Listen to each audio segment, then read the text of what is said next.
우리 다 같이 기도하심으로 아침 예배 시작합니다. 하나님 아버지, 오늘도 새날 열어주시고 활기차게 하나님을 바라보며 나아갈 수 있도록 인도해 주심을 감사합니다. 시간 마음의 무릎을 꿇고 죽기로 나아가는 믿음의 식구들을 강력하게 붙잡아 주셔서 하늘 소망으로 이 땅에 능히 이기며 살아낼 수 있도록 힘과 용기와 믿음을 더하여 주시옵소서. 내가 너와 함께하리라, 세상 끝날까지 내가 너와 함께하리라 하신 주님의 음성을 듣고 어떤 어려움과 역경 속에도 결코 포기하지 말고 주님 주신 믿음과 하늘 소망으로 이기며 나아가는 우리 모두가 되게 하여 주시옵소서. 이제 사도신경으로 신앙 고백합니다. 나는 전능하신 아버지 하나님, 천지의 창조주를 믿습니다. 나는 그의 유일하신 아들 우리 주 예수 그리스도를 믿습니다. 그는 성령으로 잉태되어 동정녀 마리아에게서 나시고 본디오 빌라도에게 고난을 받아 십자가에 못 박혀 죽으시고 장사된 지 사흘 만에 죽은 자 가운데서 다시 살아나셨으며 하늘에 오르시어 전능하신 아버지 하나님 우편에 앉아 계시다가 거기로부터 살아있는 자와 죽은 자를 심판하러 오십니다. 나는 성령을 믿으며 거룩한 공교회와 성도의 교제와 죄를 용서받는 것과 몸의 부활과 영생을 믿습니다. 아멘. 우리 찬송가 303장 날 위하여 십자가에 함께 찬송하고 말씀 상고합니다.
오늘 아침 우리에게 주시는 하나님 말씀은 요한복음 1장 14절에서 18절 말씀입니다. 신약성경 142면에 요한복음 1장 14절에서 18절 말씀 봉독할 때 살아계신 주님의 음성을 들을 수 있기를 바랍니다. 봉독합니다. 말씀이 육신이 되어 우리 가운데 거하심에 우리가 그의 영광을 보니 아버지의 독생자의 영광이요 은혜와 진리가 충만하더라. 요한이 그에 대하여 증언하여 외쳐 이르되 내가 전에 말하기를 내 뒤에 오시는 이가 나보다 앞선 것은 나보다 먼저 계심이라 한 것이 이 사람을 가리킴이라 하니라. 우리가 다 그의 충만한 데서 받으니 은혜 위에 은혜로라. 율법은 모세로 말미암아 주어진 것이요 은혜와 진리는 예수 그리스도로 말미암아 온 것이라. 본래 하나님을 본 사람이 없으되 아버지 품속에 있는 독생하신 하나님이 나타내셨느니라. 아멘. 봉독한 말씀으로 16절에 은혜 위에 더해지는 은혜, 이런 제목으로 말씀을 상고하고 은혜를 나눕니다. 은혜 위에 더해지는 은혜. 하나님은 과연 살아계신가? 하나님은 정말 내 개인적인 문제에도 관심을 갖고 계신가?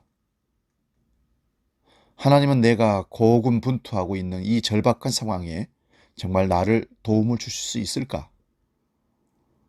그리스도인으로 살아가면서 하나님의 존재와 섭리를 의심할 때가 많습니다. 신실한 그리스도인이라도 하나님의 존재와 그분의 섭리를 의심하게 되는 영적인 어두운 겨울이 있기 마련이라는 것입니다.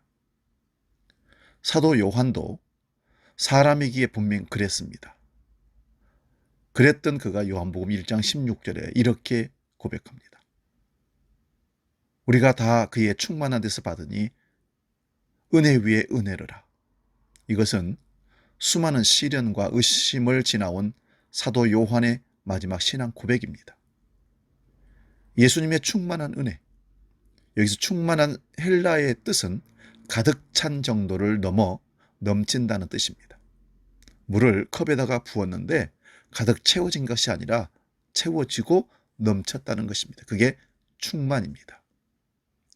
하나님의 은혜가 그분에게서 차고 넘쳐서 우리들을, 물론 오고 오는 세대의 모든 사람들을 충족시키고도 남는다는 뜻입니다. 정말 그렇습니다. 하나님이 아들 예수 그리스도에게 채워진 그 은혜는 충만하여 넘치고도 또 옆에 있는 모든 우리 오고 오는 세대의 모든 백성들에게도 차고 넘치도록 주시는 은혜라는 것입니다. 이 엄청난 우주가 오늘도 질서정연하게 움직이고 있는 것은 하나님의 사랑과 은혜로 인함입니다. 온 우주에 비하면 한 알갱이의 먼지에 불과한 지구와 그 위에 사는 우리들도 당연히 그분의 사랑과 은혜 안에 거합니다. 그러나 안타깝게도 모든 그리스도인이 하나님의 은혜를 누리는 것은 아닌 듯합니다. 소수만이 그 은혜를 누리게 되는 것입니다. 그 이유를 철학자 파스칼이 그의 명저 팡세에서 이렇게 말합니다. 이 세상은 보고자 하는 사람들에게는 충분한 빛이 존재하지만 보지 않으려는 사람들에게는 핑계 대기에 충분할 만큼 어둡기도 하다. 깊이 생각해 봐야 할 말씀입니다. 민수기는 모세를 통한 하나님의 구원을 받은 이스라엘 백성들이 40년 동안 시내 광야에서 보낸 이야기를 담고 있습니다. 광야 40년 생활을 담았다, 그런 말씀입니다. 이 민수기가 하나님의 은혜를 가리는 것이 무엇인지 구체적으로 말합니다. 원래 하나님께서는 시내 광야에서 제사장 훈련을 1년만 시키고 젖과 꿀이 흐르는 가나안 땅으로 인도하실 계획이었습니다. 그런데 이스라엘 백성들은 불뱀과 전갈이 우글거리는 광야에서 40년을 보내게 했고 여호수아와 갈렙을 제외한 1세대 200만 명은 광야에서 죽었습니다. 이들은 애굽에서 내려진 열 재앙과 홍해가 갈라지는 엄청난 기적, 그리고 시내산에서의 하나님의 임재를 온몸으로 체험했던 사람들입니다.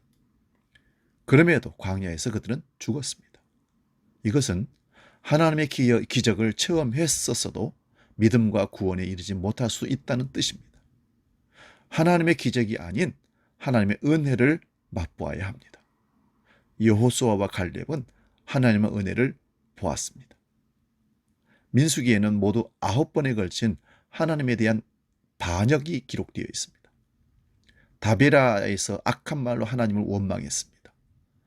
만나만 먹기 싫다며 고기가 먹고 싶다고 불평하고 울었습니다. 모세의 누나 미리암과 형 아론이 모세를 비평하였습니다. 가나안 땅을 점령하고 돌아와 그 땅의 사람들은 거인들이었고 자신들은 메뚜기 같으며 적과 꿀이 흐르는 땅이 아니라 자신들을 삼키는 땅이라고 혹평하자 백성들이 대성통곡하였고 하나님의 약속을 믿고 전진하자는 갈렙과 여호수아를 오히려 죽이려고 하였습니다.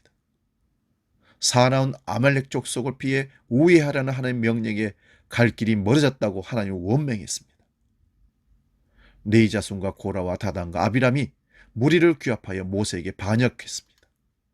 무리바에서 물이 없다며 하나님과 모세를 원망했습니다. 에돔 땅을 우회하다가 길이 멀고 험하다고 또 원망합니다. 올에서 신전에 속한 여인들과 행음함으로 단순한 행음이 아니라 하나님께 대한 우상숭배로 전락하고 말았습니다. 모세에 대한 반역이 2번, 음행과 우상숭배가 1번, 물과 음식 그리고 먼 길에 대한 원망과 불평이 6번이나 됩니다. 여러분, 광야는 모든 것이 모자라고 길이 험합니다. 낮에는 살인적인 더위였다가 밤에는 영하로까지 내려가는 추운 날씨입니다.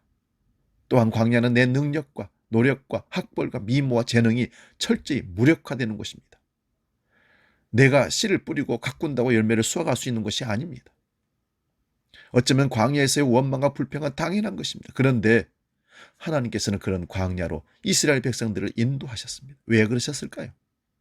오직 하나님께만 집중하고 그분만을 의지하는 법을 가르치기 위해서입니다. 그래야 산다는 것입니다. 지금 우리가 사는 곳은 광야와 비교할 수 없는 풍요로운 땅입니다. 물과 음식은 넘쳐나고 생필품은 쌓을 곳이 없을 정도로 넘쳐납니다. 그런데 우리는 여기서 원망과 불평이 사라졌을까요? 아닙니다. 파스칼의 말처럼 보지 않으려는 사람들에게는 핑계대기에 충분할 만큼 세상은 언제나 어둡습니다. 무심코 내뱉는 원망과 불평이 놀랍게도 하나님의 은혜를 차단하여 이 아름다운 세상을 일순간 황폐한 광야로 바꾸고 나로 하여금 이 광야길을 힘겹게 걷게 만든다는 사실을 절대로 잊어서는 안 됩니다. 불평과 원망은 일순간에 신앙심을 무력화시키며 하나님의 은혜를 보지 못하게 합니다. 놀라운 사실이 하나 있습니다.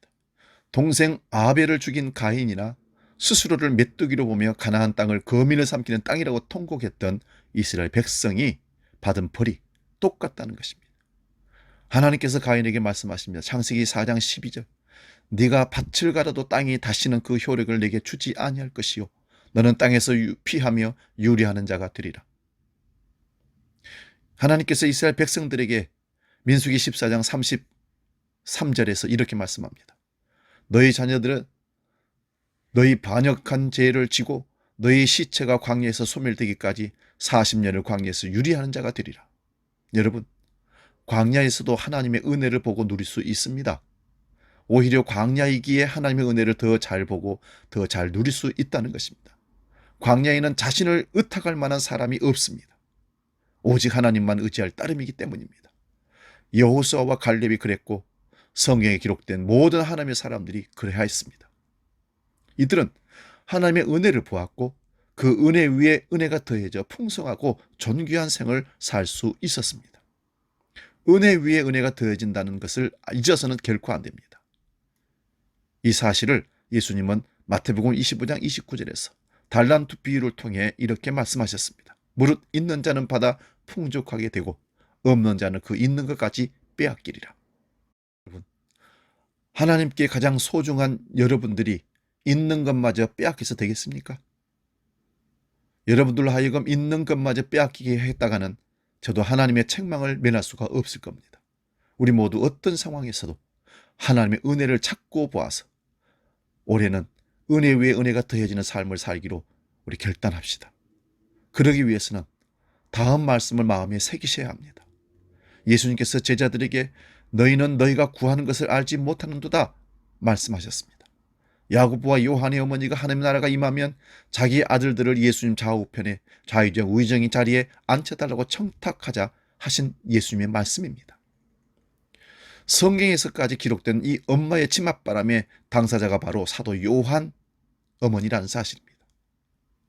당시 사도 요한도 자신의 어머니의 청탁에 우리 엄마 최고라고 박수쳤을지 모르겠습니다. 그러나 세월이 흐르며 그 청탁이 얼마나 부끄러운 것인지를 알았고 생각날 때마다 얼굴이 화끈거렸을 것입니다.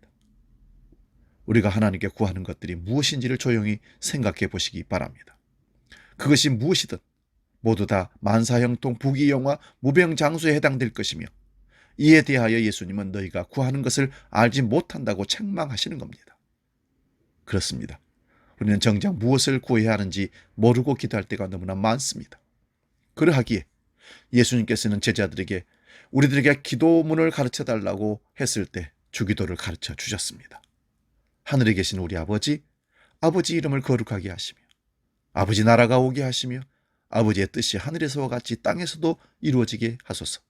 오늘 우리에게 일용할 양식을 주시고 우리가 우리에게 잘못한 사람을 용서하여 준 것 같이 우리 죄를 용서하여 주시고 우리를 시험에 빠지지 않게 하시고 악에서 구하소서. 나라와 권능과 영광이 영원히 아버지의 것입니다. 아멘. 우리가 하나님의 은혜를 보지 못하는 이유는 모두 구하는 것을 알지 못하고 엉뚱한 것을 구하기 때문입니다. 하나님의 이름 대신 내 이름이 거룩히 여김 받으려고 하고 하나님의 뜻 대신 내 뜻을 이루려고 일용할 양식은커녕 몇 대가 먹고 남을 양식을 축적해 놓고도 불안해하고 용서 대신에 이를 갈며 나라와 권세와 영광이 하나님 대신에 내게 영원히 있기를 바라고 있습니다. 이를 위해 부르짖는 기도와 철저한 종교 생활에 매진하며 이제나 임할까 저제나 임할까 하늘만 쳐다봅니다. 그 결과 하나님을 채무자로 만들어 나는 하나님의 무응답에 실망하고 분노합니다. 그래서는 절대 안 됩니다. 우리들에게 주기도문을 가르쳐 주신 것만으로도 은혜 중에 은혜인 것입니다. 주기도문은 정처 없이 떠드는 유리하는 삶을 종식시키는 진리와 생명의 이정표입니다. 사랑하는 여러분, 하나님은 눈으로는 볼 수 없는 영이십니다. 그분을 만나기 위해서는 다른 길로 가야 합니다. 그 길에 대해 사도 요한은 요한복음 오늘 본문 1장 18절에 본래 하나님을 본 사람이 없으되 아버지 품속에 있는 독생하신 하나님이 나타내셨느니라. 독생하신 하나님은 곧 예수 그리스도를 말합니다. 예수님은 하나님이 어떤 분인지를 온몸으로 보여주신 분입니다. 이를 다른 말로 말씀이 육신이 되셨다고 합니다. 그래서 예수님의 가르침과 행동을 보고 배우고 살면 마침내 하나님을 보게 됩니다. 사도 바울이 하나님의 은혜를 보지 못하게 하는 것들을 갈라디아서 5장 20절 21절에 구체적으로 이렇게 말합니다. 우상 숭배와 술수와 원수를 맺는 것과 분쟁과 시기와 분냄과 당 짓는 것과 불리함과 이단과 투기와 술 취함과 방탕함과 또 그와 같은 것들이라. 이런 일들을 하는 사람들은 결단코 하나님의 나라를 유업으로 받지 못한다고 못을 받고 있습니다. 사랑하는 여러분, 예수님은 은혜와 진리 자체이십니다. 그래서 그분의 가르침 말씀 하나를 살아내면 하나님의 은혜를 체험합니다. 그분의 가르침 둘을 살면 은혜 위에 은혜가 더해집니다. 하나님의 은혜는 1 더하기 1이 2가 아니라 100이 되고 1000도 됩니다. 그래야 마침내 나는 하나님을 보게 되고 내 삶에서 하나님의 영광을 드러내게 되는 것입니다. 고난 중에 하나님을 찾아 힘했던 욥이 마침내 외칩니다. 욥기 42장 5절입니다. 내가 죽게 대하여 귀로 듣기만 하였었다니 이제는 눈으로 주를 배움나이다. 이 감격스러운 외침이 저와 여러분의 입에서 터져나오기를 주의 이름으로 축원드립니다. 기도하겠습니다. 하나님 아버지, 우리가 하나님의 자녀인 것이 얼마나 감사한지요. 그것이 은혜입니다. 그 은혜에 족하지 않고 하나님 말씀을 실천하고 그 말씀을 믿고 순종함을 말미암아 더해지는 은혜를 경험케 해 주옵소서. 은혜 위에 은혜를 더하는 은혜, 그 은혜가 우리에게 펼쳐져 있습니다. 이제 하나님을 마음껏 보고 누리고 만지고 경험하는 참된 은혜를 누리는 우리 모두가 되게 하여 주옵소서. 이제는 우리 주 예수 그리스도의 은혜와 아버지의 크신 사랑과 성령님의 감동, 교제, 역사 충만케 하시며 아침 예배로 함께하는 우리 모든 믿음의 식구들 머리 위에 영원히 함께 계시기를 간절히 축원하옵나이다. 아멘.